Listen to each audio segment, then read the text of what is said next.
Simpson. And Japan have gone absent without leave. This is Whitmore. Hall and Gale both available. It's still Whitmore. It is the Reggae Boys who take the lead. Greetings, football lovers. Happy Football Sunday to the family. Welcome to Ball Chat Podcast. My name is Benton, one of your hosts in a rainy Sunday in the air, along with the rest of the family. Wagwan, come on, Junior. Wagwan family, want to stay? Why? It's cool. Right Right now, I should have yard me there because this weather is ridiculous. Okay. But, hey, it's a good thing a footballer go on. So you could have stay in, watch the rain fall because it's too warm for farmers, and just watch some African nation football. All right, see you there. Junior, I know some Manchester United don't play this weekend, so you're supposed to be happy, but family, how you doing? I'm good, Hey, I have a bone to pick with somebody on Twitter. You think me not send the message, Benton? I have a bone to pick with somebody on Twitter later. Don't worry.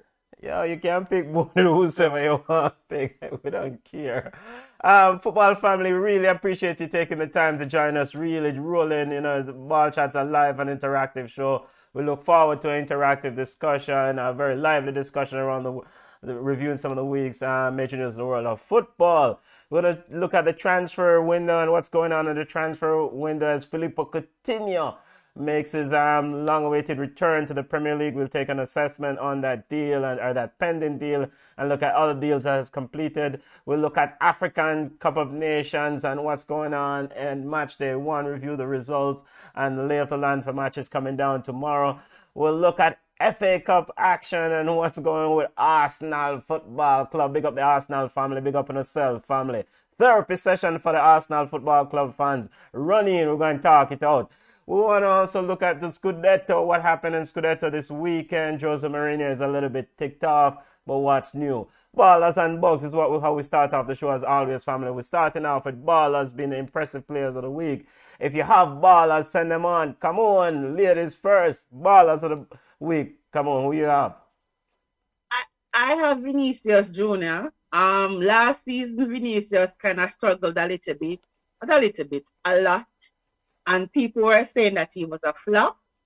This season, Vinicius is actually playing, scoring, contributing, defending, just everywhere on the pitch.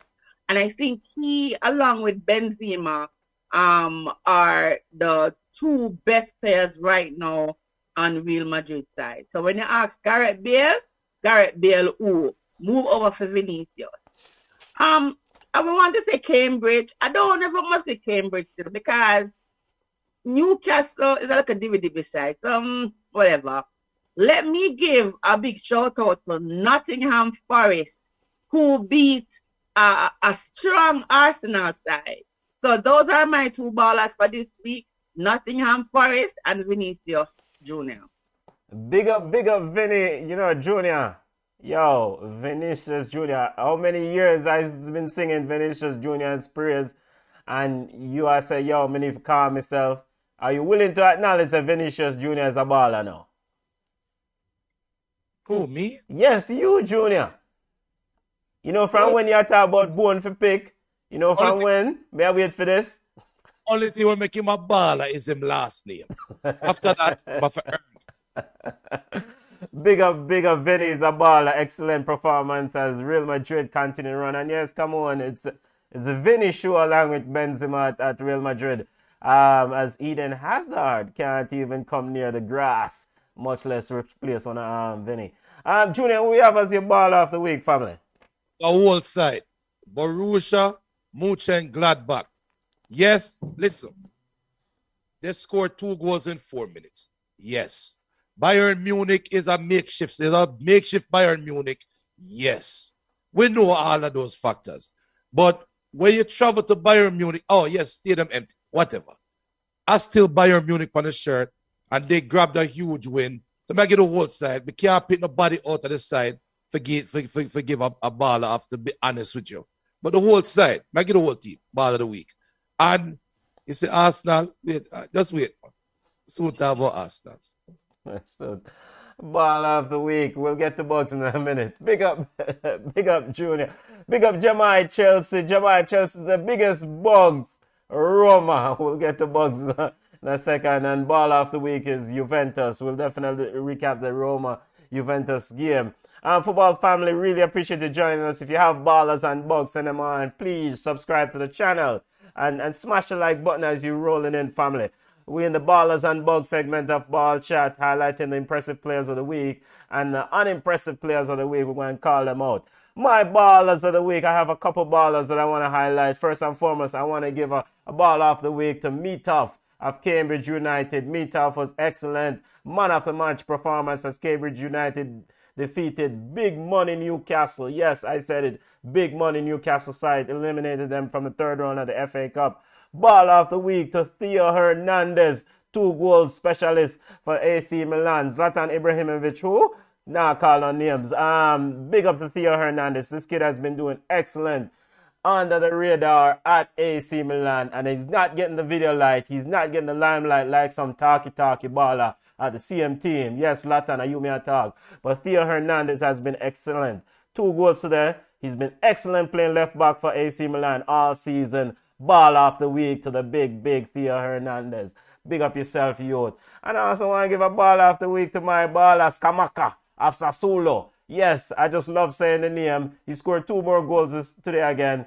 Big up yourself, Scamacca and Sassuolo. And as long as him keeps scoring goals, I'm going to give him ball of the week. So those are my ball of the week. Scamacca of Sassuolo, 2 more goals. Theo Hernandez, AC Milan, 2 goals. And Meetoff in goal for Cambridge United. Fantastic display as Cambridge United defeated Newcastle.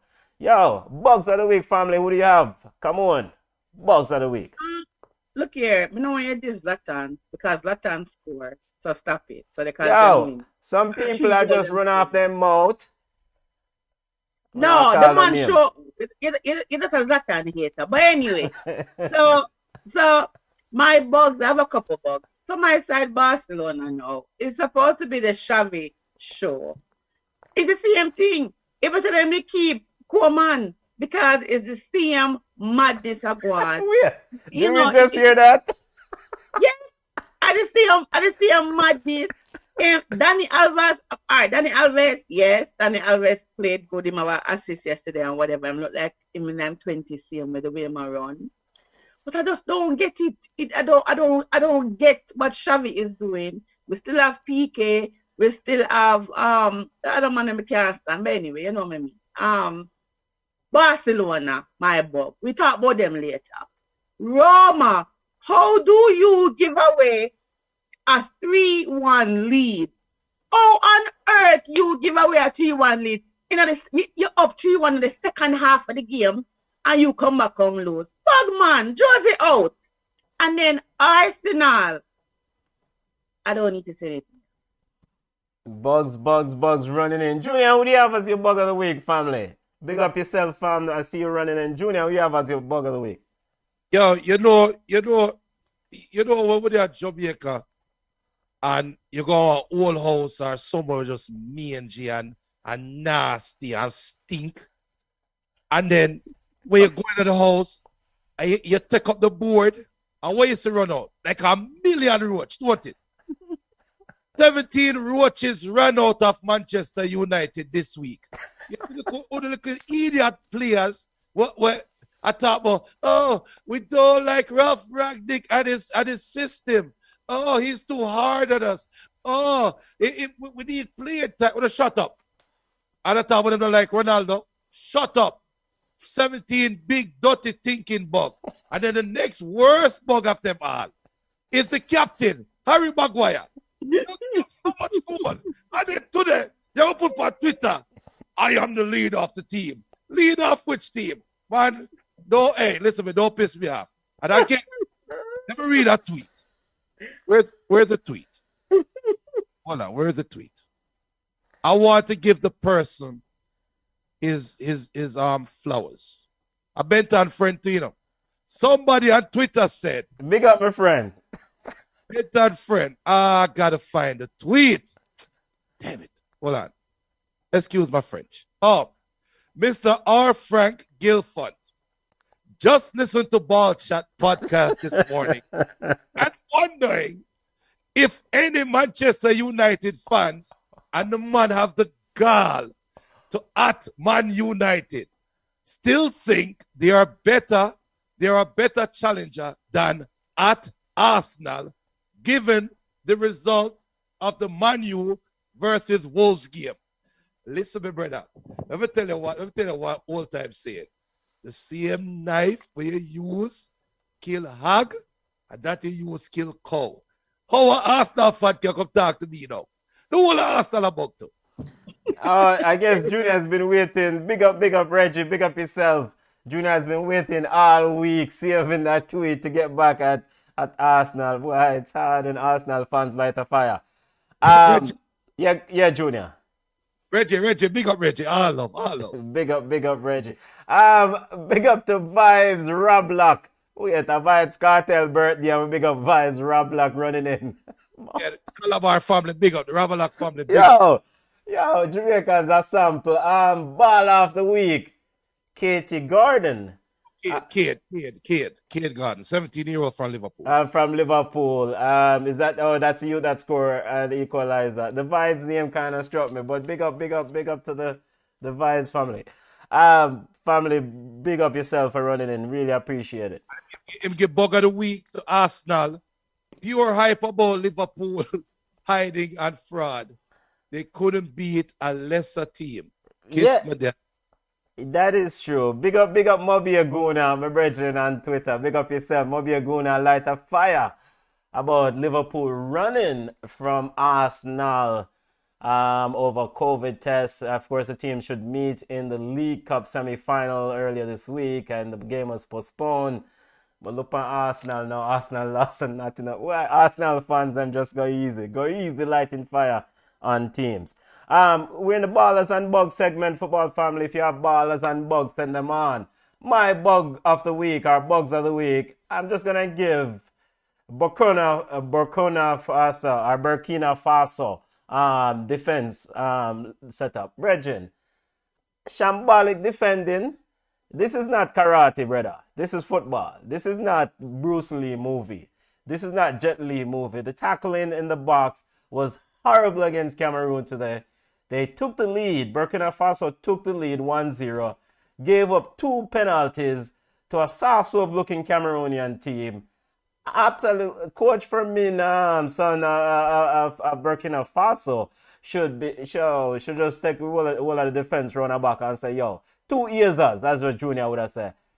Bad defending to the Burkina Faso defenders and the entire defensive shape of the players. I mean, I thought they were really poor against Cameroon today. So those are the bugs of the week. Football family have Ballers and Bugs, send them on. Let's get to our football roundup and start off with African Cup of Nations. Day 1, family. Cameroon defeated Burkina Faso, as mentioned earlier. Cape Verde defeated Ethiopia. Your takeaway from match day 1, the fanciful, beautiful tournament as this African Cup of Nations? I like the celebration in the stands more than the play on the pitch. You know, it's like I get it. We have some big name footballer, but I think maybe because it's the first day, the quality wasn't really up there. Yes, you are correct. Burkina Faso's defenders need to run 20 laps, 15 suicides, and give up half of them match fee because they actually gave Cameroon that game. It was just crazy. Ethiopia, it was a little bit lopsided because there was a red card issued earlier on, so they were at a disadvantage. You get red card in 11 minutes. Mr. Year half Ethiopia. 11 minutes in the game, brother. Yeah, it was just crazy. So the first day today, we had goals, but that's the best I can say about the quality of play on the pitch. I look forward to seeing better and exciting games from African, because we have the players there. We have the good players there. And talk about that Chelsea goalkeeper of COVID. So he's going to miss the first game. I'm going to miss Senegal's first match versus Zimbabwe because he had a positive test. But How do you feel about the hosts struggling to beat a side where I never ever know them play football? It's terrible though. Burkina Faso play. Yes, No man, Burkina Faso play. I don't think it's the first day. It's the first day, and I think, and historically, teams kind of struggle on the first day of competition. So I remember to them, everybody does flying from wherever.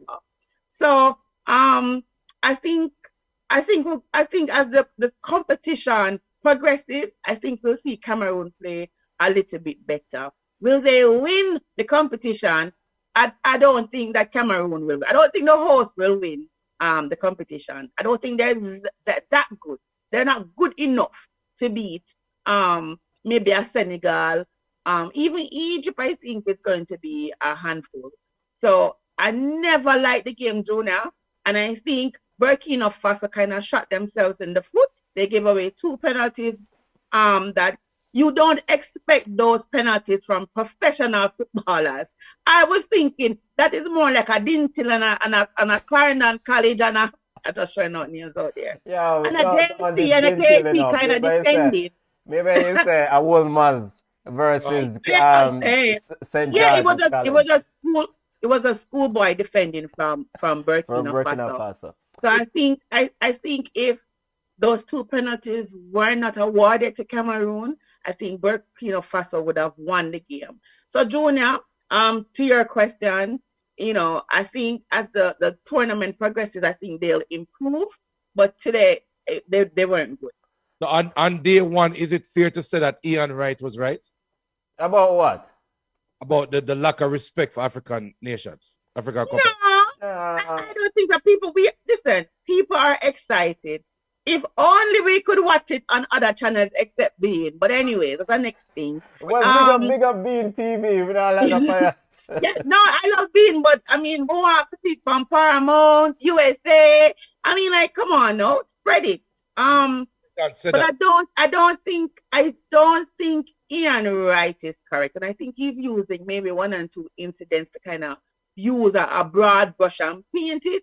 The whole tournament and the respect thing, because the stars are most of the stars are at the African Cup of Nations. So not everybody will listen. That's like how the FA Cup is not everybody's cup of tea.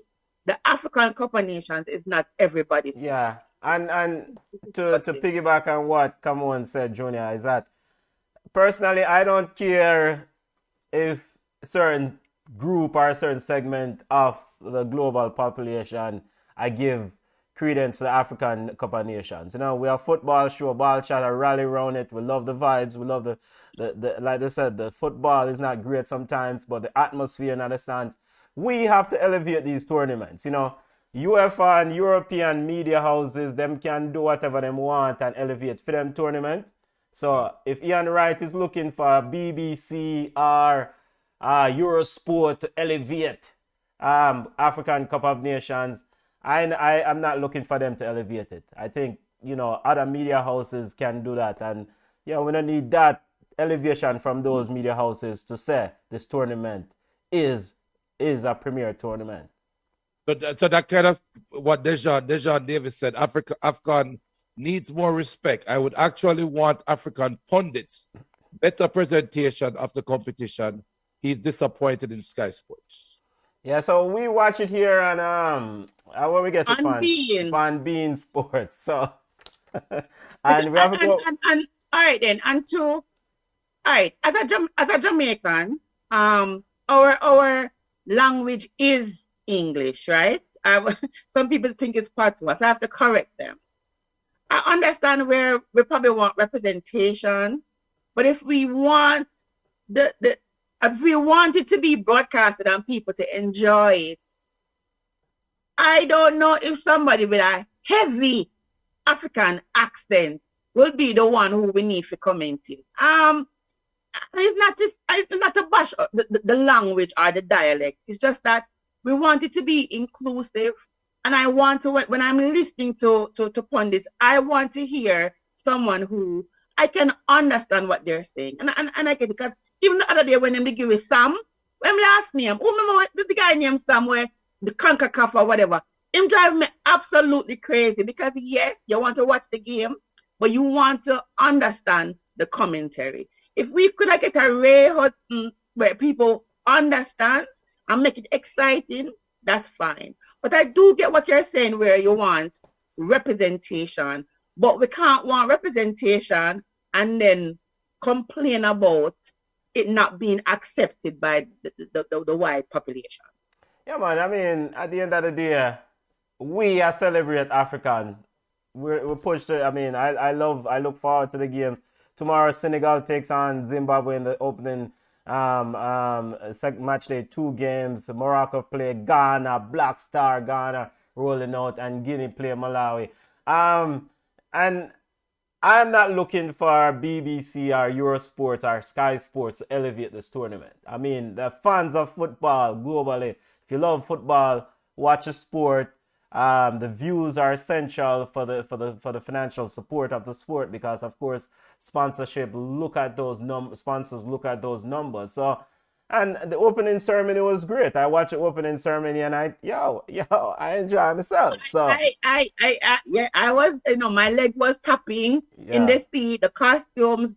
It is just it's nothing new. This is what we've come to expect. It hasn't changed. I like when the camera pans over to the crowd and you see some excitement or some get up in the crowd. I mean, and that makes it interesting. So I don't know, but if the quality on the pitch don't improve, we might lose some fans who are watching for the first time. Fair enough. But that's all we want. I get it. The production is great, but we need the quality on the pitch to kind of elevate the sport. Like a first-time watcher, it's like they're not gonna watch it if the game not good. So I think tomorrow we might see hopefully better games, better playing of the game. Yeah, Morocco game should be good. Yeah, first. And I think the Senegal game will be good too. So it's good. It's interesting. So in you guys' eyes, sorry to interrupt, because who are your favorites to win this tournament?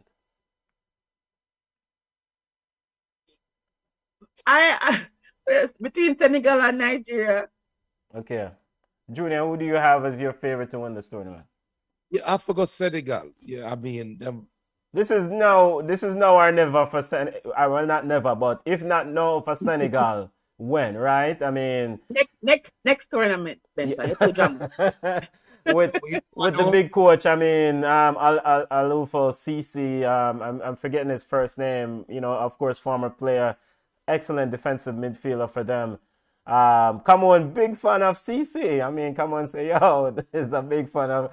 So, if not now for Senegal, when? This team is littered with stars. You have Koulibaly from Napoli. Of course, your goalkeeper from Chelsea tested positive for COVID. Sadio Mane, of course. I mean, if not now, when? but remember too, the coach might be the best coach in the world, but the players can be all stars at their clubs. But when they come and they play for country, it can also be a bunch of individuals. Yeah. So we're not gonna use the big names to say Mane is not the savior. Mane can't save Senegal. Cisse can't stay on the sidelines and save them if Egypt want to put 5 in the back of them net. So I think they have a good chance. Cameroon though, with our boy Samuel Eto'o, he has pumped money into the football. He has helped to assemble a very strong squad. And look how them play today. So, it's going to be interesting to see. I just want to see good games. Yeah. I shouldn't even pick a favorite. I should just say, you know what? I just want to watch some good football with some African stars. Right? It's all like the Senegal fans start make excuses already. Excuses already for Junior, if not know when, right? The number one goalkeeper. Listen, first of all, Senegal supposed to can dispatch of Zimbabwe, but then again, the ball is round. All you need is 2 full tackles on the box, and that's it. Man, this is Senegal, man. This is Senegal. It's probably, I agree with everything you said, come on, about CC, can only do but so much, to paraphrase. Mani's not the savior, but this is Senegal that has been, close or bubbling. No, if not, no, when? But Benton, all it takes is a penalty. All it takes is somebody slipping the box. All it takes is a handball. This is football. And this is why we love it. Because big name brand stars and big name brand teams tend to lose. AKA Arsenal. Did I say big team? But anyway, you know what I mean? But look at Arsenal today with the team. So it's like, you expect it. The players are great on paper. On paper, you have all these names, but football is played on the day and on the pitch. Yeah. Group C, you have Comoros, Gabon, Ghana, and Morocco. Group D, Egypt, Nigeria, Guinea-Bissau, and Sudan. Egypt is also one of the favorites coming into the tournament with Mohamed Salah, of course, big name player. The North Africans, the Egypt, the Algerians of the world. I mean, what do you expect? I mean, we need this tournament to probably go south in the Central Africa region or West Africa. Algeria is good enough. Let us be fair, Algeria, I mean, I've seen them. They are good. Them I like a Barcelona. Well, actually, we use Barcelona. Barcelona, they're 6-7. We're not sure I use them, but they have a nice little free-flowing style to them. I mean, it's not boogie-yaga football. It is actually football that you can enjoy. So I don't know how that will pair up with the hard and fast and rough African who love to tackle. I just don't know. But I think they will. I think they'll do well. And I think Ghana group is pretty easy. It's what the top two go through, and the top third two. best. Yeah, top two and the 4 best third place teams go through. Dejon Davis is asking any thoughts on Ziyech and Morocco problem. Come on, what exactly? Hakan Ziyech? Yeah. Chelsea player. Yeah, so what's the problem with Morocco? What, Chelsea never release him?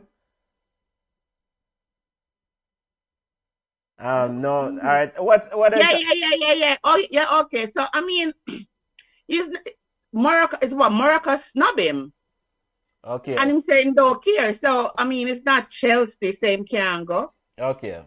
He was left out of the squad. Them say he has not played for his country since June. He missed all of the 6, and I don't understand why, because he is doing well. So, they didn't call him. Him say, I'm doing my job and trying to perform as best as I can. All the other stuff that's going on outside of football is not really important. So, okay. So I mean, appreciate that. So it's not Chelsea not letting him go. Because they let go the best goalkeeper that they have on the squad, who is in Senegal. So it's actually, he was not chosen. He was not picked for, and we don't even know, because who else them have? He's a very good winger. I mean, of course, because he's a Chelsea baller. But come on, no. He has been showing up for Chelsea. So it must be something else. No, but one thing that Morocco tends to do, they really rely heavily on a core group of players. And, when they roll out, some of them may not be name brand ballers, but they know each other well. They've played well together, and they're usually easily accessible. So they will make some noise in the tournament. They don't necessarily rely on the name brand as heavily as some countries, so no, but they're saying that he and the coach don't get along, this bad blood. So that in itself tell you, if I'm a coach, I don't, and people kind of tend to forget that coaches are human beings as well. Him and the man don't get along. Him decides, say, listen, this other player that I like is just a little bit not as good as him. So let me take this player that I like, and hopefully he can fill a spot. But it's not Chelsea, so thank Jesus. Yeah. All right, before we move away from African Cup of Nations, Ivory Coast, do they resurrect the beautiful years of Ivory Coast? I mean, of course, the legendary Didier Drogba, Yaya Toure, the Kola Toure brothers. Excellent team. Sebastien Hilaire, Your brethren, your fancy baller, Nicolas Pepe. I mean, what do you expect from Ivory Coast in this tournament, if anything? I mean, if anything, when I observe, I want to watch it. Watch it. Listen, Arsenal's higher purchase baller, Pepe. I mean, like, they should, you know what? They need to go back for Gervino, but I think Ivory Coast will be okay. Them bringing Junior, big defender, Eric. So I think Ivory Coast will be okay. Junior, your final say before we step away from African Cup of Nations, match day 1. Beautiful start to the tournament. I'm looking forward to these games. I'm going to watch the games. I'm going to support it. My final say on this is, people out there, if you love football, if you watch Ball Chat, chances are you are of a culture that will love and appreciate African Cup of Nations. Give them the views, give them the support. Let's pump the streams up. So let them get some money and let's build towards a better presentation. And maybe they can move the tournament into the off season. Maybe. I know the weather is a consideration. Nah, move the tournament, brother. The tournament fine where they're right now. All right. Ask Chelsea and Liverpool fan. Liverpool won today. All right, before we move away, just to remind listeners the fixtures for tomorrow. Of course, remind listeners the results of today's game. Cameroon defeated Burkina Faso 2-1. Cape Verde defeated Ethiopia 1-0. Senegal plays Zimbabwe 8 a.m. our Eastern Standard Time. Morocco versus Ghana, the Black Star, 11 a.m. and Guinea versus Malawi. Those are the 3 games on for tomorrow. All right, let's continue our football roundup and other drama in Scudetto. Yo, come on, has Jose Mourinho lost it? Juventus came from behind, defeated Roma 4-3. I am still yet to see the comments from Jose Mourinho. What exactly happened in this game, family? How do you lead 3-1? But all right then. So Roma fell asleep at the wheel. All right, I like Jose Mourinho. Let me put it out there, because then my views may seem biased, but I'm not being biased. We always blame the coaches. We have the best players out there. You have the best players, the best 11 players, right? You put the best 11 players on the pitch for 30 minutes, 40 minutes. Those good 11 players are up 2-0. Small changes, small tweaks. You put on 2 or 3 good players as well, and they let in 3 goals, 4 goals. How is it the coach's fault? Yeah, maybe the coach didn't make the changes. No, but look at it too. But look at the changes as well. But look at the changes.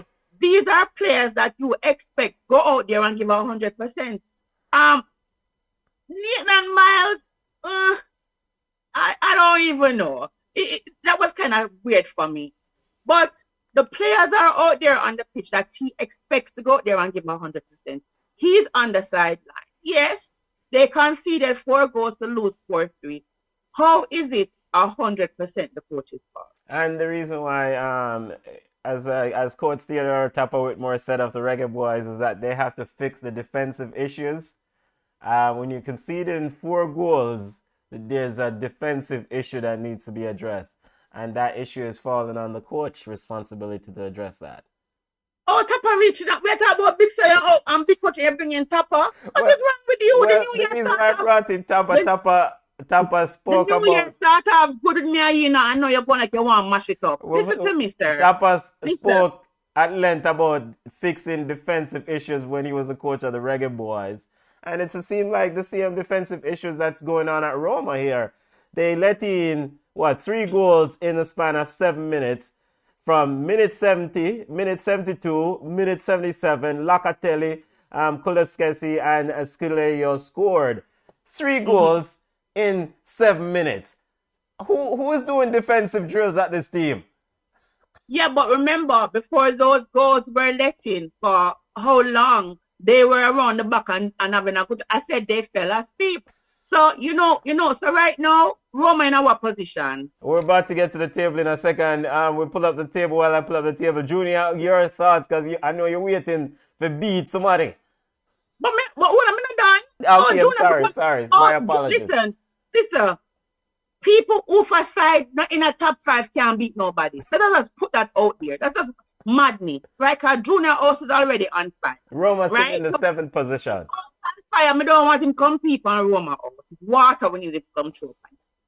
Listen, Josie needs to go out there. I never understand the Maitland Miles because transfer. I don't know that. But anyway, they need to fix it, yes, because it's not the first time, multiple goals have come in late against Roma. I think he's trying to fix the front, the scoring issues, and forgetting that the midfield and also defense need assistance. Yes, we'll put that on Jose. But you can't have them players out there and letting so many goals. It's madness.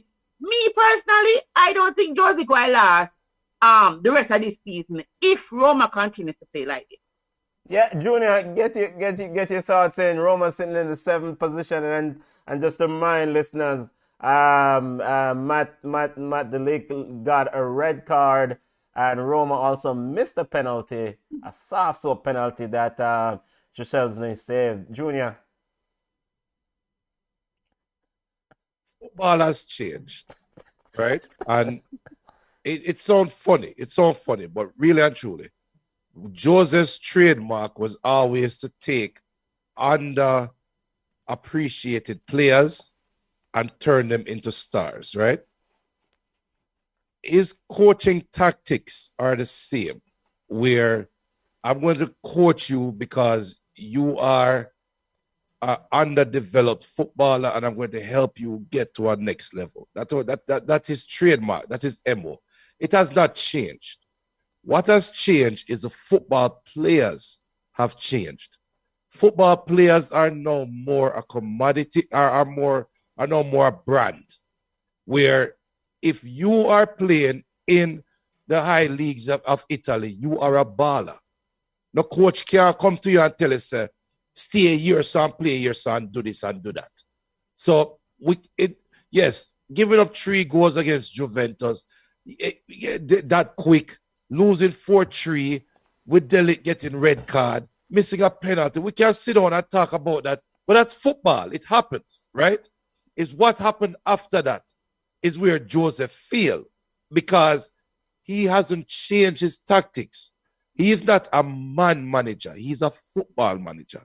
Football players need man managers. And that is why, as much drills as them can do, Benton, some of these players probably make a decision that I am not going in for this tackle because we just don't like the system. We don't like the coach. We don't like this. I think Jose is suffering from that. It happened at Chelsea. It happened at Real Madrid. It happened at Chelsea again. It happened at Man U. It happened at Roma. We can't blame players. You can't blame so much players and give a coach a pass. It's not his tactics. I think he needs to change the way he approaches the game with these players. Yeah, fair enough. Inter Milan sitting at the top. Inter Milan defeated Lazio. Quick takeaway from this weekend's action in the Scudetto. I mean, Inter Milan is looking like a proper football team. Spalletti and company have this team running. Come on, your thoughts? I agree. I really agree. So Lukaku, who? So I really think, but AC Milan is not. I mean, like, I like it. I like when leagues are this close. So it's interesting, so nobody can drop the soap. So Inter is on 49, AC is on 48. Our side, Atalanta. I don't know when Atalanta quite fix the inconsistencies, when it comes to their playing and winning games. But Inter really, they're really doing well. And to be honest, the football kind of look attractive-ish without a Lukaku. Yeah, I mean, Lautaro Martinez is playing some good football. It's like them set him free. Junior, are you willing to admit that Juventus is not a one-man side, as you previously stated? And Me to that? Well, I thought you said that, the ball are left and Juventus were struggling. Seems like Allegri has figured things out now, and now they're finding ways to win games. Right? Yeah? We all Allegri is a good coach, right? Yeah, Pellegrini is a good coach. And they are still fifth in the league. Yeah, but they started off pretty poorly. They are still fifth in the league, and they have a good coach. So, yes, you are still a one-man team. We'll see what happened. We'll see what happened. Let's step over to La Liga and look at this weekend's action, or this weekend's table at the end of the action in La Liga. Come on, Barcelona is still sitting in outside of the Champions League window. I mean, your thoughts is still yet to register the one, Mr. Ferran Torres. Hold on there. You really want my thoughts? My good Sunday here. Let me go first. All right, Junior, go ahead. Go on, Junior. Go first. Barca fans, in the words of Aaron Rodgers, relax. You're just 2 points out of the Champions League spot. You are a good run of games away from securing Champions League. So I understand that the expectation is high. I understand that. I understand the brand requires the team to be performing at a certain type of level. But they don't have that. They don't have the players right now. And I like what Xavi is doing. Getting rid of Coutinho on loan so far. Bringing in Ferran Torres. I know he hasn't been registered yet. And trying to use this window to get rid of the dead weight. That is only going to bode well for Barcelona. And again, remember, they are just 2 points out of top 4. It is not the end of the world. They are just like Manchester United, where you're turning the ship. Hey, man, you are for Barca right now. So to feel happy, somebody put Barca in a Man U sentence. So it takes a while. And I like what Xavi is doing. Xavi is not going for name brand players. He's getting rid of Coutinho instead of trying to salvage Coutinho's career. That is a big move. That's a big move. So big up, Xavi. Before we continue our roundup, I want to ask you. Hold on there. You don't want a rebuttal? No, yeah, man. May I get your child? Continue, go on. A listener asked a question if there's a channel in Jamaica that they can watch African Cup of Nations on. If you guys know of anything, just send it on so we can share it. You have to find a link, Papa. Oh, you have to find a link, family. All right, come on. Yes, your rebuttal as it relates to what's going on at Football Club Barcelona.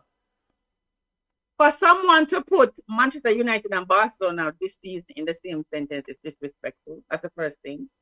Number 2, if you're not a Barcelona fan and don't feel them pain, I don't want to hear anything from you, Junior. So, no. So, this is the big bad Barcelona. We're not supposed to be behind a Real Betis. Real Sociedad, iffy. Atletico Madrid, iffy. Real Madrid, iffy. We're not supposed to be behind no Sevilla. We are 17 points away from first place. Real Madrid is on 49 points. We are on 32. If you watched the game yesterday, Junior, you would know why we are panicking. We are not good. Nobody's afraid of us because them ball we. Remember me tell you, I saw the goal coming. The referee bailed out Barcelona because Piqué should have gotten a second yellow card. He should have gotten a red. Barcelona should have been down to 9 men. And them time they would have lost. We're slow, and because we're slow, we are prone to mistakes. Piqué and Monday ready for some wild rash challenges because they cannot keep up. If Danny is the fastest and best player that we have on the pitch, because trust me, Memphis came on the pitch and I forgot that Memphis was playing. That is why Barcelona is panicking, or the fans of Barcelona panicking. We don't see what Xavi is doing. Torres coming in really I have no confidence in that. Getting rid of Coutinho is fine. We have other dead weight where we can get rid of as well. The points is an issue, but I would if a game left to play. 18 more games. I would if a points up on the table. But the problem is our game has not improved. We don't look challenging. We don't look troublesome. Nobody's afraid of us anymore. The big bad Barcelona. Them ball we anyway. Feed them yard. Free we yard. That is why we are worried. If we don't get the points, if we continue to drop points, I see us falling out of Champions League contention. Before we go to FA Cup and get your thoughts on FA Cup results this weekend, Sevilla is doing well, but Sevilla cannot compete with this Real Madrid team, right? In terms of so Real Madrid gone with this thing already? Yeah. Oh, yeah. I mean, yes. You watched them play yesterday? Yeah. Man, I mean, like it was. I don't know. It's like them find another gear. Vinicius 1 minute up yourself as a striker, I go forward. The next, as you queen 2 times, him run a back a clear one goal off by line. On both sides of the field. Yeah. Yes. Same thing with Benzema. Yeah. It's like everybody find another gear, another win, and that is dangerous. When you have the goals, them come from every other way. Casemiro was like ridiculous yesterday as well. Even the commentator was like, Casemiro attack one Monday, man. And that is dangerous. When you can see the play happening before the play itself, when you don't know who's going to score a goal on Real Madrid, you don't know who's going to challenge a player. Even the goalkeeper, where we always cuss them is a bug, was so on point yesterday. And that is what is scaring everybody. Real Madrid is playing like a well-oiled machine. And I think nobody else is going to be able to catch up with them if everybody remains healthy. Sly old fox, Carlo Ancelotti doing his business. Junior, you're calling La Liga already? Yeah. The reason why I stutter still is because with Sevilla, the Yellow Submarine, if not now, when will be the question. But do they have the depth to last the whole season? Come on, shake our head and say no. No, Sevilla nor the Yellow Submarine doesn't have the depth. So, Yellow Submarine, we're down at 8. They played good today against Atletico Madrid, but them can't compete when it comes to these titles. I think so. Yeah. And also, before we move away from La Liga, Barcelona struggling to register Ferran Torres, the president of football, or the man in charge of the money, Mr. Metes, said that they need more movements, they need more transfers or things to move so they can bring in this player that they signed. An elephant in the room is the one Mr. Ousmane Dembele is asking for a certain salary. Should Barcelona go ahead and cut their losses and let Dembele go? Long time. Okay. Long time. I mean, like, that's long time. Yes, we can't keep on a hold out on potential. Dembele is where Dembele should be where Vinicius is right now. So when it comes to Dembele, bar the injuries. We're not talking about the injuries. All right, then. You know, you have some players where I think they're over football. Like, it's just them that's going through the motion. No passion, no vigor, no fight. Dembele strikes me as that player who is just on the pitch for pitch's sake. Like, he doesn't want to be there. He don't want to challenge. He don't want to run. He don't want to... You understand me? He's not where we want him to be. And I don't think he's the right fit for Barcelona. That being said, he's a good player. May be able to help another team. And I think Barcelona should cut their losses. And while we are talking about cut loss, well, on there, Brathwaite now go away. Yeah, but Brathwaite injured. Nobody don't want an injured baller right now. You know, one quick point on Dembele. Yeah. It has football. I'll have to do some history. But we all know what it means when a player says, I want more wages to stay. It's pretty much, I don't want to be here, but if you're going to force me to stay, you have to pay me, right? Mm-hmm. But I think some of that has to do with the money that was offered to Ferran Torres, reportedly. Ferran Torres' contract is reportedly a fat contract, and I think Ousmane Dembele's camp and himself felt like they were them disrespect him, you know? That have nothing to do with Dembele. Yeah. Football has changed. When I don't want to use Manu. When Inter Milan bring in Etu, right, from Barcelona, whoever was at Inter Milan, you think that striker was ready to say, hey, Jose, me need to get more money because you bring in the big bad Etu and you want to pay him this, right? The players have become, all right, I don't want to say that because we don't see this at Liverpool, we don't see this at Chelsea, we don't see this at Man City. Something went wrong at Barcelona. Same thing happened at Man U, where the players seem to feel like them have the power to tell the board, yo, if you want me to stay up, pay me more money. And we're really considering this a video game player. We are paying him more money. Come on. I mean, I personally, I said more power to him. If he can get a better salary somewhere, this is his career. But ultimately, I mean, Barcelona have to figure out a way if they want to afford him. But better, yeah, hamstring the side, because if Dembele look from Barcelona and say, I want 400 million a week, when Barca pick up the phone and say, yo, Liverpool, you're ravaged by African Nations Cup. If you want, I have a baller here as a winger. What Liverpool will say? The man will say, well, 400 million a week for you. Yeah. You are said to be, I'm good. So the players are hamstringing the teams when all of this become public. Yes, making some of that stuff. And of course, Barca's tied up Ansu Fati, so it's a really political thing, but they cannot register. But with Fati, is again, it's potential. Yes. For Dembele, the potential is not there again. We're not envisioning what we want him to be. We see it. He has been at Barcelona from 2017, 87 appearances and 18 goals. I mean, like when we talk about averages and production, there's no bang for the buck. He does, and I always say this: if a player's unhappy at a club and he does not want to be there, for the club to force him, you're not going to get a happy player. I mean, like, you're not going to get the best.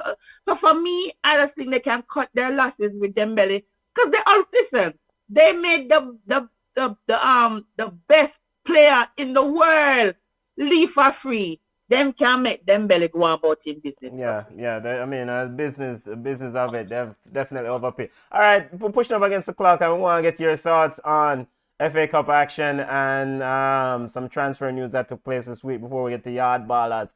FA Cup, quickly round up. I mean, other than Arsenal doing what Arsenal always do, quick takeaway from this weekend's FA Cup action, family, and the liquor. I like the FA Cup. There's the magic of the FA Cup. You never know where you get. When the guy from Ghana, he scored against Chelsea, everybody cheered because they actually worked hard for that goal. Even though we demolished them, but it is what it is. Yeah. When Shrewsbury scored on Liverpool, it was just a magical moment. Even though Liverpool come up and beat them 4-1. Yeah. And when I don't know if we're going to put Newcastle in this branding as a good football team, because them is championship team, quality at best. But for them to exit the tournament in that fashion, come on now, Arsenal. Everybody talking about Arsenal is on a run, is on the uptick, on the upswing, is coming up, and come now and lose to this team. It's funny. But you know what? A Liverpool, an Arsenal fan said to me yesterday, say, Nottingham Forest is not a team that you play with. And they beat Arsenal before and knocked them out. Mikel Arteta spoke about not being at the level and the intensity. He apologized to the fans. Well, we're tired of apology. Tired. Arsenal fan want to wait up a week. Yeah, we're a football fan, but we're tired of the apologies. Just like Manchester United players, they're quick to apologize after a poor defeat. Just do the job on the field. As it pertains to Newcastle, I mean, this might be a blessing in disguise, right? They're trying to stay in the EPL. That should be the number one job for Newcastle. Any extra games, them don't need no extra competition. Eddie Howe and family should be focusing on remaining in the EPL. So Cambridge may have done them a favor here.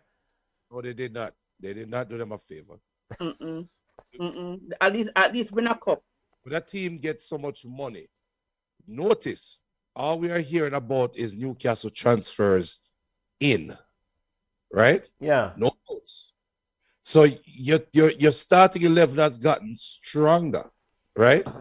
You're bringing the right back. A right back that was played before will be sitting on the bench, right? If you had won this FA Cup game, those players that Eddie Howe did not see as good enough that he is trying to move on from would have had the opportunity to play another game, right? Remove that from them.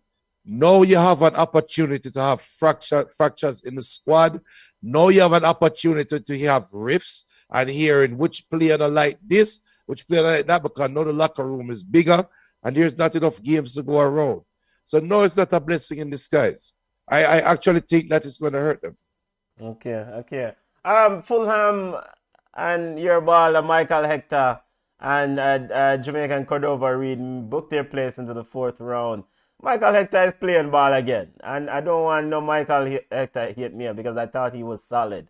You know, your thoughts on Fulham display and making it to the 4th round? He wasn't solid in the first part of the game. I think he was a little bit shaky. It was like schoolboy defending, but he grew into the game. And I see why they keep a player like Michael Hector around. But for Hector, I think he would have ambitions of being a starter or even a regular player. He's more like relegated to being a bench player, fringe player, the extra competition. So I see why Fulham keep him. You know, he does this job that he needs to do. But he improved as the game progressed. Yeah, all right, football family. Let's get to some transfer news before we get to yard ballers and highlight and discuss Jamaican football briefly as we head home to the show. The big transfer news of the week is Felipe Coutinho transfer potential pending medical and work permit on his way to Aston Villa.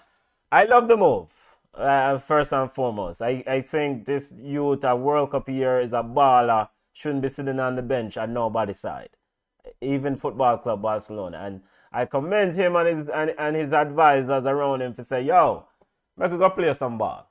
Your thoughts on this eminent transfer with no obligation to make it permanent? I think Barca has put down a $40 million clause that if they want to take him on, they can make that commitment to get him.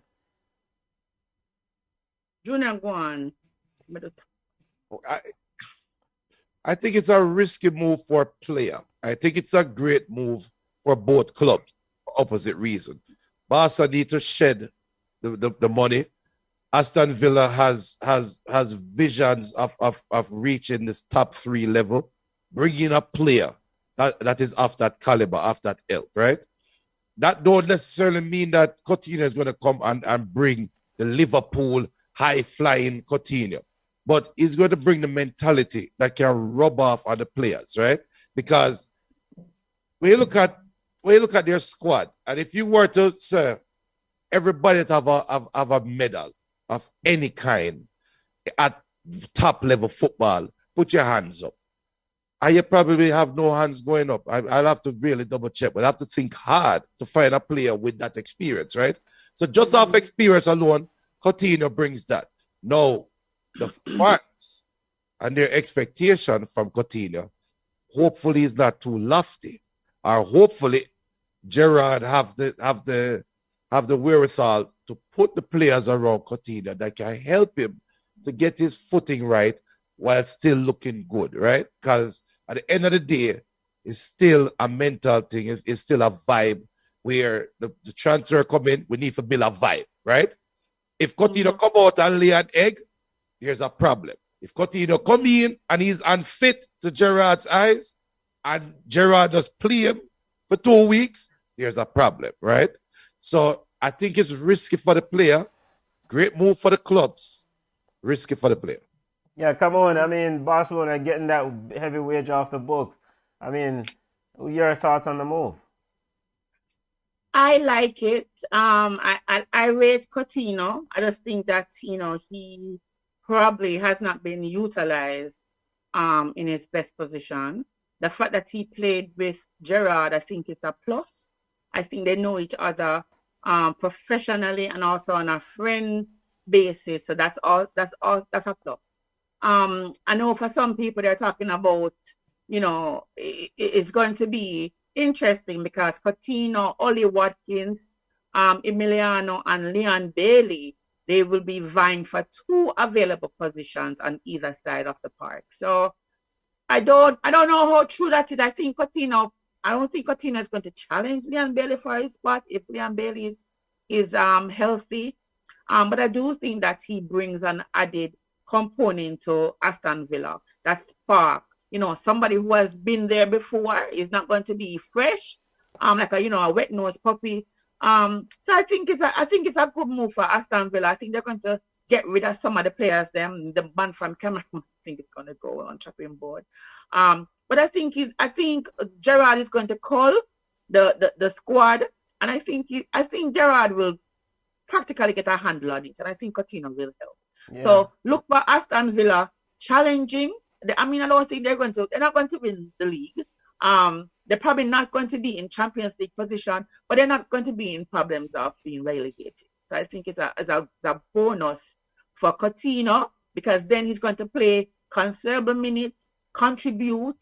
So he's going to be on the radar to be selected for Brazil. So I think it's a good thing. I mean, the way I look at it is that, I mean, of course, from the Barca standpoint, you get a big wage off your books, so that's a plus for them.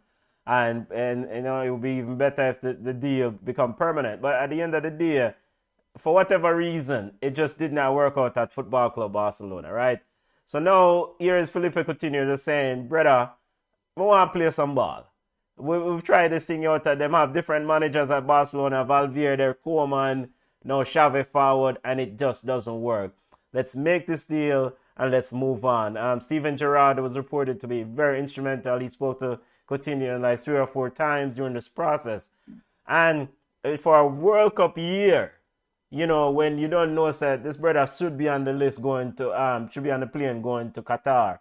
I mean, he should resurrect some of that hunger. So if Coutinho can't resurrect the hunger right now, going to Aston Villa in a World Cup year to make sure Sam go play some ball for Brazil, then Coutinho need to go sit down. That's just the way I look at it. Exactly. And he will play. I mean, Aston Villa not going to spend this kind of money because it was 70% of the salary they're going to be responsible for. He will play.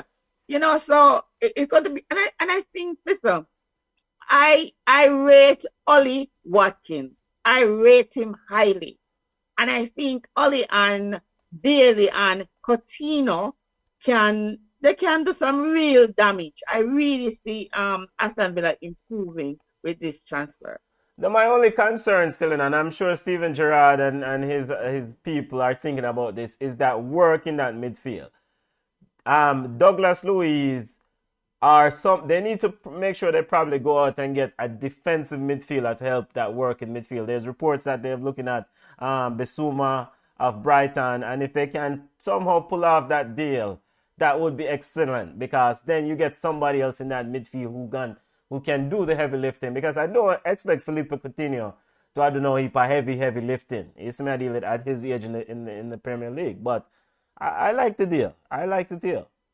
Yeah, and Gerrard did say that that some players will leave the club in January. He said, there are going to be a few players going because it's a new job and he's analyzing stuff. And let us be fair, Aston Villa is ordinary. So he wants to take them to Europe. He wants them to compete. So I think it's really going to work out for Coutinho if he can stay healthy. Yeah. Big opportunity for him. I mean, the ball is in his court. Another transfer that occurred this week, the first transfer of this new era, Newcastle, new ownership. Your thoughts on it? I mean, it's the worst kept secret. It was inevitable. Kieran Trippier officially big money transfer from Atletico Madrid to, and he made his debut yesterday in the loss against Cambridge. I know, and it was just so unfair for him. He was the face of the loss. I mean, like you have other players, you have 10 other players, and he was who the people decided to focus on. Because in their mind, they can't understand why would you leave and come to this club. And he did say in his interview that he wanted to go back to England, and he thought that he could help them. Somebody say help in championship, but whatever. But I think players, listen, players are unhappy. We just see them play upon the pitch, right? But off the pitch, it can be so many things why a player wants to make a move from somewhere that we deem is a big opportunity to somewhere that we would say, nah, why would you go there? Maybe he was unhappy. Maybe he never liked the coaching staff. Maybe he just wanted a change. So, we never know why a player make a decision like that. Unfortunate that he, debuted in a loss that should have never happened. But it is what it is. And hopefully he can help Newcastle stay up. Yeah, man, them have bigger fish to fry. It's the Premier League, them have to stay up. But Newcastle surely is not finishing this transfer window, right, family? They shouldn't. They have all that money. I mean, players are going to leave. They're going to get rid of some players because there's no way on earth your team can be struggling and you keep the current squad where you have. Okay. So I expect them with all the money that they have to go out there. I think I don't remember who else me here at Newcastle, and they need to get players in. They need to shore up the defensive area is just poor. And I think they were really taking it to what's his name, Maximiliano. Yes, on Twitter. Yes, he's very active on Twitter, and they were really upset with him because I guess I never even watched all the games. But I think he should have made a couple passes to go through. And he was there flicking and being fancy, and the fans were really ridiculous. But I think if a manager can get that young man to settle and play direct football, I think he can be bothersome for any defense in Premier League. Yeah, man. St. Maximin, Junior, getting your chime in as we go to yard ballers in a little bit. I think St. Maximin just needs some polishing at the final touches, whatever. Sometimes it's like him I think too fast and him overdo it. Miguel Almiron needs to go over my yard. I'm a baller, I'm a brethren, but it just has not worked. And Newcastle probably should do what they can this transfer window and move Miguel Almiron off the books. Yeah, and you guys talking, I guess St. Maxima is like a under 17 prodigy, right? Or he's a under 21 prodigy. We're talking like he's a young baller that do the floor. But stop it, yeah, man. And listen, with Newcastle fans, I'll be the word of reason, because ever since Coutinho transfer some loan, the Barca fans them on the show sit down and chat mere foolishness, but maybe it's good this and that. No. You Newcastle, if you have so much money and your first transfer is a right back, there is a problem. You cannot get players that you want. If the first player that you can transfer in is a player that Cholo from Atletico Madrid has been trying to get rid of for the last 2 seasons, that's your first transfer, there is a problem. Anthony Martial is there. He should have been signed at Newcastle since from the transfer window open. No, I don't want that head yet, the brother. No, put Martial on Newcastle. Newcastle is a better team right now. Put Martial on Newcastle. Said Maxim will play more direct. Put Martial on Newcastle. Maybe St. Maximum won't get hurt as much because he won't be much pressure put on him. John Joe Shelby is 550 years old. Who don't need a midfielder? Yes. Why are we buying Trippier when you have a midfield that is lacking? So there is an issue. They cannot attract the talent that the money with them have. What they need to do is go to the championship, find a young baller, look for Eddie Howe and say, we believe in your vision. and bring him in, bring in the young baller and groom him. That's what they need to do. I disagree with the championship. Newcastle is in real trouble. They don't want a championship baller because by that by logic, you just say, okay, they're gonna go look. Norwich was first place in championship. Let us get some baller off of Norwich. And Norwich baller them don't good. I think Martial will end up at Newcastle. I did see the rumblings talking about it and they're trying to work out some deal. So who knows? Maybe it's Manchester United holding on for Martial for God knows what. But they did say that they were talking. So I think he would be a good fit for True Junior. I think him fit them style. I think he's hungry. Him have a lot to prove. And I think he'll be good. Remember talk about Adama Traore. For what reason? No, about that. That is the same as St. Maximus. Yeah, I'm like, for what reason? So I do think that they should raid Manchester United because there's something. Even Danny not getting no love of Man U. Draft him Newcastle. You have the money, your money long. Players now will play for the money. So go to Man U and scrape up some Man U players. Because see, Cavani now leave. Go and get Mason Greenwood. Get some players, Junior.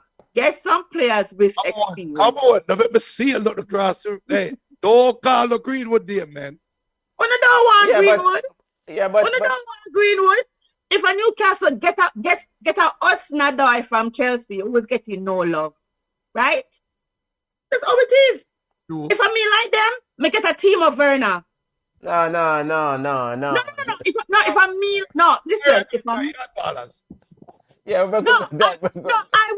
would get a team of Werner over Akai any day.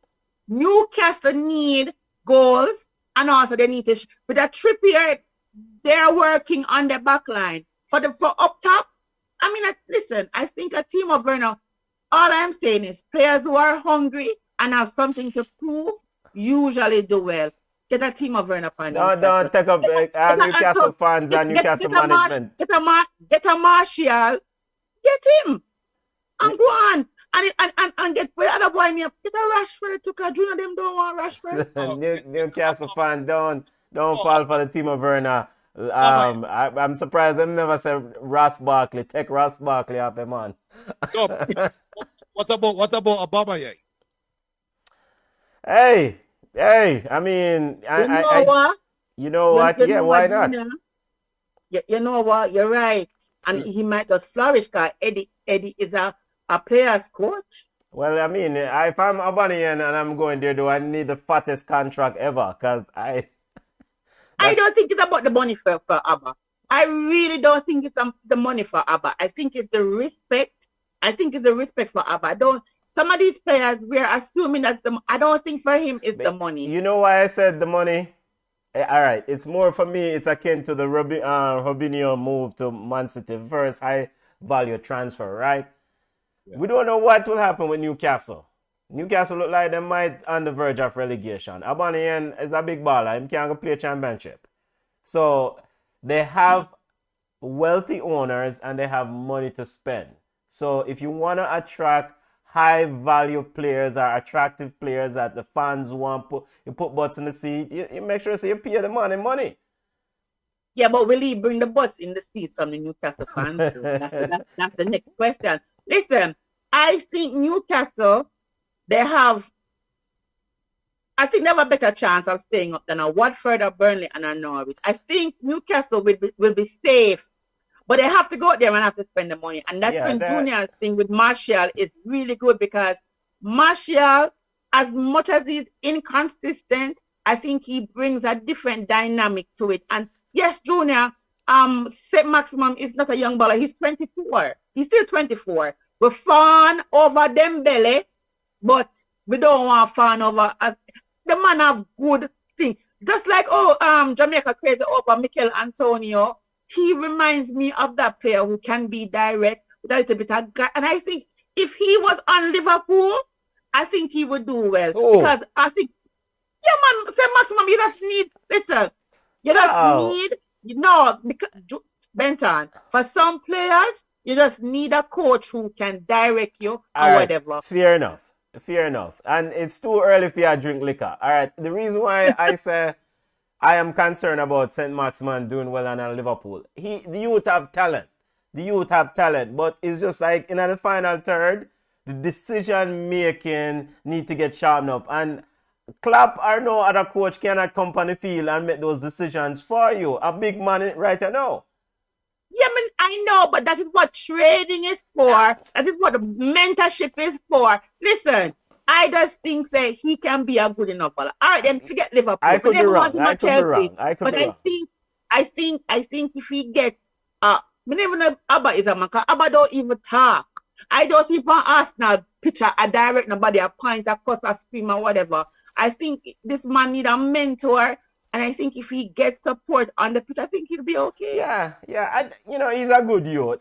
He's a good youth. And I hope I am wrong. I hope I am wrong with the right environment and the right support system. Because right now, it seems like he's the only one pretty much I carry the soccer side. It's me I deal with, at least on the offensive side. And that is saying a lot because you would have hung your boy Almiron. Yes. I must admit, Almiron has failed miserably. Almiron come back at your yard, brother. It not work. But want to what's his name? Vidal, he wants to come back from PSG. Won't he be a good enough signing for Newcastle? Why? You mean you left big money transfer, big transfer, Champions League football if you can play idiot football? No, he can come back on loan, but that's what they're saying, that he's not happy at PSG and he wants to make a return to the Premier League. Yes, so Genie wants to make a return because he hasn't been playing. I think he played today. I know PSG was losing to Lyon. Them tied 1-1. They tied 1-1. Arsenal is supposed to be interested in bringing Genie based on some of the reports that we saw. And, I mean, heck, why not Liverpool go back and just say, yo, Genie forward back and help you out? Because they could use an extra body in that midfield.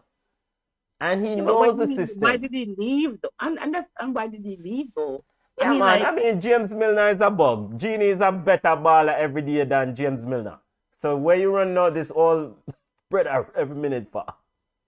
Because the coach believes in you and there's nothing you can do.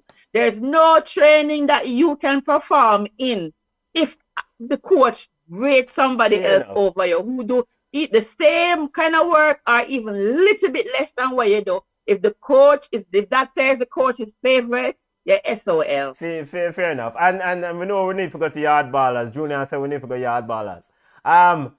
Genie right now is an instant upgrade over Nnamdi Keita. Bring him back on loan, make PSG pay, split the money, 60-40 or whatever. Just make him forward. Okay. Junior, you have nothing else to say? If Genie does this, right? If Genie does this, yeah. What does it do to his brand? If that he could have come and saved Newcastle, right? Because any big name player that is still a fairly young, go to Newcastle right now, it is more an audition for a truly big contract, right? Yeah, but Genie got his supposedly last big contract now at PSG. Yeah, but true. But he's unhappy at PSG. So right now, AC Milan not looking his way. Inter Milan not looking his way. Bayern not looking his way. Barca not looking his way. Right? What if he goes to Newcastle, salvage Newcastle, walk out the hero at Newcastle? Then Barca might say, okay, till my young ball already, you can be a bridge. Milan can say, we need the midfield still, and you have the experience, right? So you can use Newcastle to raise your brand. Remember, that is how Carlos Tevez and Mascherano was discovered, when they went to West Ham. Yeah, when right? they went to West Ham. And Genie did play for Newcastle, right? That's where he was back in the day. Yes. Yeah, but so he can, but it's too much of a risk. Yeah, man, it's too much of a risk. That's all. He would have to believe in that anyhow. He would have to Him can't afford to take a risk. Him can't afford to take a risk. Him already making name, already stamping class, already making money, already having brand. And you're right, Jonah, if him go and make the defense tight and make Newcastle not leak no more goals and whatever, That, I mean, like, come on, no, right away. Right away. So we look at it as players don't look at things as a project. I just think Newcastle need all the help them can get, and they will stay up. There's no way on earth my kitty so long. I'm mean to spend and get some ball for me stuff in the Premier League. What Junior say, you can't even attract ball and you have money. Gunnar is assuming. I mean, maybe there's some backroom dealing going on. They might try to cancel some contract. I don't know. We don't know. Look here. It's the 9th of January. The window open for the entire You know month. what? Big up to At2 Rash Challenges podcast co-host Eric Neal, who's a Newcastle fan. And you know what the man said the other day? He said, look, entering this transfer window, I do not want us to still sitting here January 15, still struggling to make transfer. We should know who we are signed from December, from new ownership coming, and lock them up from the first of the window open. And I think that's a huge point. Lock up the players. You know who we are signed. Wrap up the deal. So Barcelona sign people and them can't register them. You should have made your deals them complete and just register them as the window open. So there's something about attracting players, what Junior said. Yeah, that's probably true. But also, we're assuming that the players that they want to go to Newcastle. This is true. Or we're assuming that players out there not saying, all right then, Eddie, I hear what you're saying. I have 2 offers out there pending. If them fall through, me link you. All right. You know, I mean, like things go on. You know, we need an agent to come on the phone. We need to invite Mr. Bones on. I am Damon Priestley. Big up yourself. Yeah, Big up yourself. Because talk to him if you know how transfer go or the backroom dealings go. Yeah, but I don't think they should go and raid championship. I think they should go and get some players out there. Hey, Diego Costa is available Newcastle. Yeah, I see all them looking foolish now. Yard balance time. Speaking of transfer, you go ahead, Junior. Do it. Answer that question. Are you able to have serious conversations prior to the window opening? And big up to Simon Preston. Simon Preston said Flemo had offers in Scandinavia, but France was the more attractive offer. Yes, football family, according to my agent friend. Big up to the fam listening. Yes, you can have conversations. Yeah, man. Unofficial conversations. Because guess what? I am an agent. I want Benton. I go reach out to Benton's agent before the transfer market and say, listen, so and so want to, whatever. You just can't do it officially. Yes. Put pen on paper. But so players know that they're interested. And of course, listen, if Flemo did ever go anywhere else but France, this team is a first division team and they're in pole position to go back up, right? So why Flemo agent never make him go to Newcastle? Listen, man. Big up Flemo. Him can't say why. Him can't save a gully team. But if Flemo did ever go on Scandinavia team over this French team, we have to find him and beat him. I call him mother until I put on some lick on him because players have to make, especially Flemo, who has gone through so much, like over the past 2 years. This is the opportunity that he has been waiting. Listen, I would think that Juno would even go play for free. Yeah. If France come over here and I give $500 but I give you house, I would go because this is the opportunity that he needs. Yeah, Can you imagine a play against PSG and score 2 goals? I want this Simon for Scandinavia. Do not say it again. Let us forget that. But you can talk, but you can't do it officially. And I think that's what Newcastle is doing. I don't know if I would want to play for Eddie. I am so sorry. Him doesn't look like a schoolboy to me. I just think all he need is him tunic and him epaulet and him prefect badge because he does not look like a serious coach to me. But anyway, that's just me. And big up Simon Preston to you. And I'm assuming this is the real Simon Preston. Big up yourself, General. We love what you do with sharing the news for the football from our backyard for all the Jamaicans. And the door open, brother. You can forward on the show and be a guest host on the show one at a time. So, Simon, if this is the real Simon Preston, we'll link you off here. Before yard ballers time, before we go yard ballers, Junior Fleming, Junior, before we make come on talk and do yard ballers, Junior Fleming's officially made his move to Toulouse SC. Your thoughts before we go turn it over to come on? Is the statute of limitations passed where we can really say what we want to say? Yeah, man, just say what you want to say, man. I mean, we have to worry about London Donovan. No bother with the foolishness. No bother with that. No. We can't celebrate Junior Fleming and his accomplishment and not talk about the downtime, right? And we're going to be professional. We're not going to dirty up the thing, but we cannot talk about this great move without acknowledging where this man was, 7-8 months ago or something like that. Imagine where his mental space was in his career at that time, and to see where he is now, going to a team that can possibly make it to the top division in France in League One next year. That's a great accomplishment, and we can joke about Jamaican football. We can rant and rave and cuss Tapper.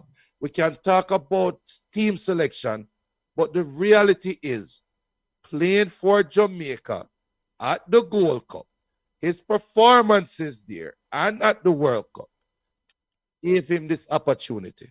World Cup qualification. World Cup qualification. When I reach World Cup here, Junior. World Cup qualification. But Yard ballers, come on. Make Junior stop sniffing glue, yeah, man. Yard ballers time. I cry. But yard ballers not long. 1 minute. But I agree. So I remember Junior changed his number. He locked up himself in the house, wouldn't go anywhere, wouldn't talk to anybody because he was at a dark place. And I understand completely. That young man, I wanted to hug him, wrap my arms around him, and just make him cry on my shoulder because it was really rough.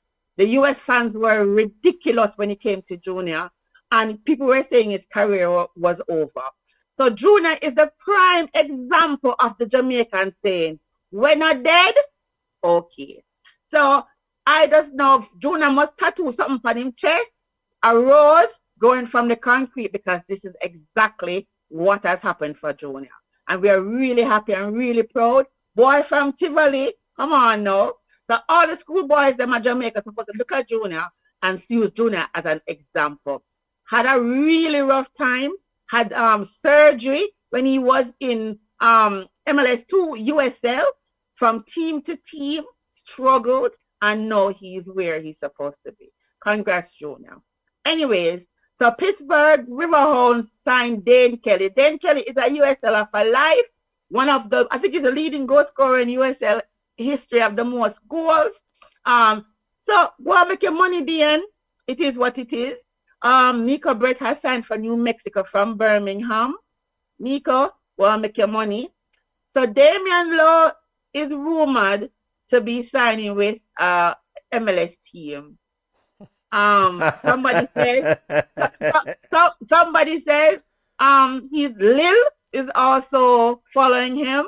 So Lille probably, they said, I'm just telling you what I see, the rumors. Lille is tracking him, want him. There are 2 teams that Simon Preston said in England that want Damien as well. So we don't know. Anyway, you take it. While making money, Damien, it is what it is. It's football. And this is what you're playing for, to make your money.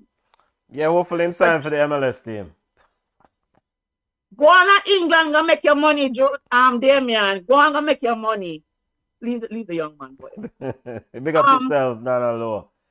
So Dintil advanced to their first ever ISA Champions Cup final. They beat the big bad JC on penalties. I am okay with 2 country schools. So now JC, Jamaica College LLC, stop by the people and pick me from the country because it now works cool now. Clarendon College beat KC 2-0, so they will meet Dintil in the final. We have Benton. Now, Moss Country School, Clarendon it's College. Country School. I must country school. I am so happy that none of the school them from town and I find out. I'm tired of them. Tired of the people them from town. Hold on this. You say you stay there, up, skip and jump over the answer. No Which man, one of the two country school you bring? I am going with Teacher Hyde and Clarendon College. Teacher Hyde has done an impeccable job at Clarendon College, and this is the one trophy that has eluded him. And he spoke about that. So yeah, Clarendon College, I don't really like them that much, but I love Teacher Hyde and what he has done at the school. Big up yourself, family. Junior, what you got? Teacher, I don't know. CC. All right, then, because I like to be on the opposing side, I'm going to go with you. Yeah, go with Dirty Dintil. Even though Clarendon College, there was 15-year-old goalkeeper, but I need him to follow up because he's bad. You're not all right if you no win still. And big up to Theo Hernandez, who I am expecting to see play next season. Big up yourself because he's a good little baller. But I'm going to go with Dintil. Yeah, and big up to Dintil. They have done impeccable. I don't even think they have lost any game this tournament, right? Whether it's in D Cup or this season so far, have they? The coach. And listen, somebody put up on me. Dintil. Hold on. Simon Preston.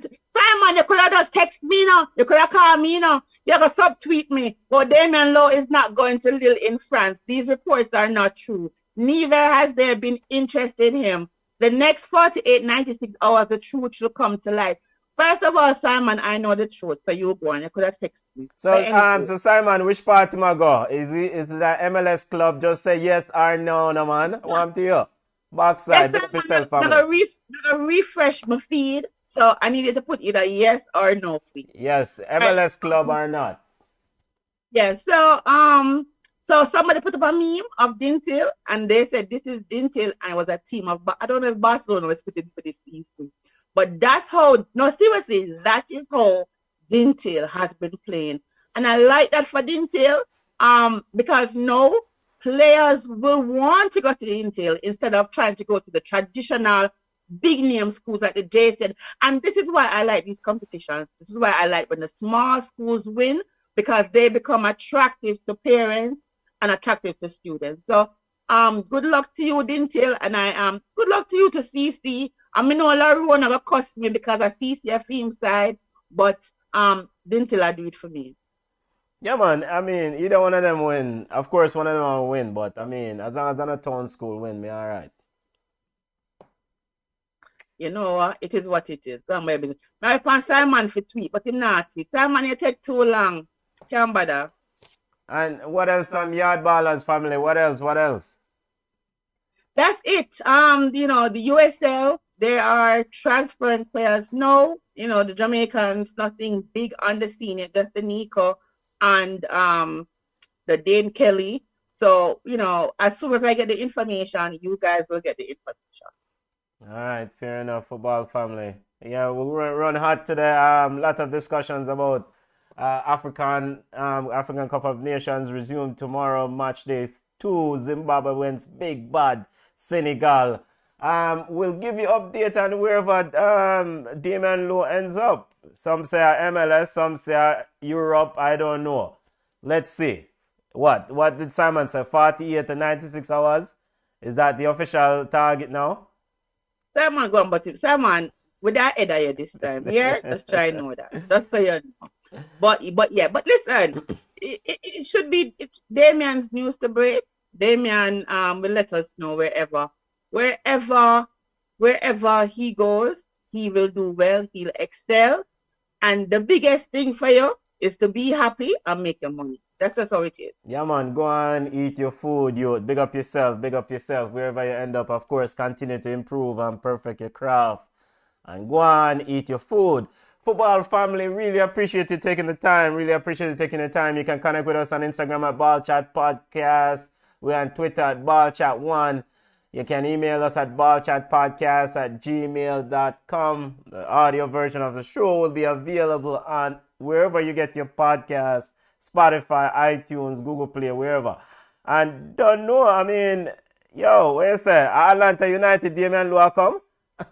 Absolutely not. Absolutely not. If you want to mash up his career, I'm going to Atlanta. Yo, look more family. Junior, we're going to run now. Come on, bless up yourself. Bye later.